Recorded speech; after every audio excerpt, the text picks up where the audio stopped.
So being someone who lives in Durango, Colorado, the issues that we face are drought and heat. How that reflects for problems that we have is wildfires. Last year we had it was called the 416 fire. It was a horrendous fire that greatly impacted our area. For more than a month, residents were evacuated. We had the air quality that we breathed. It was so horrible. It was actually, there were some times that we were above the scale that measured air quality.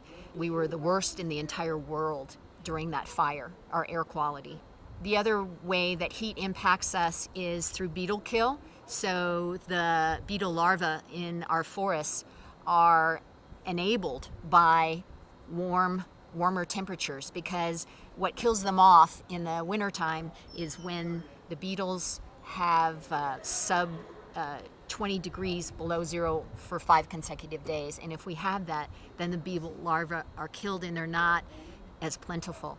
But we're not getting those cold temperatures, so we're getting large numbers of beetle kill. And the beetles are spreading to new areas of forests, to some of our most treasured, beautiful areas. And that's part of the makeup of Durango, is our scenic beauty. Why bother writing letters to the editor? We do it for 2 reasons. One is because it creates political will for climate change solutions. The other, and part of how you create that political will, is through educating the public and then through educating our members of Congress. And if you specifically mention a member of Congress's name in your letter, there's a very high probability that that member of Congress will read that letter. Whereas if you just wrote to that member of Congress's website and wrote a letter to that member, there's a very low probability they would ever read your letter. So getting published is a powerful way to speak to your member of Congress and help to create political will.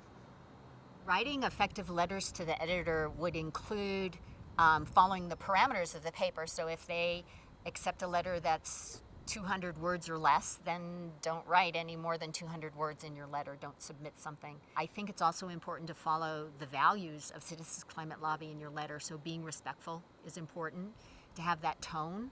It's important to identify the problem, which in most cases would be around climate change, to identify a solution, which most likely would be the Energy Innovation and Carbon Dividend Act. In terms of my background, I think one of the important things that I can bring to the party is that I'm not a scientist. I don't even have a college degree.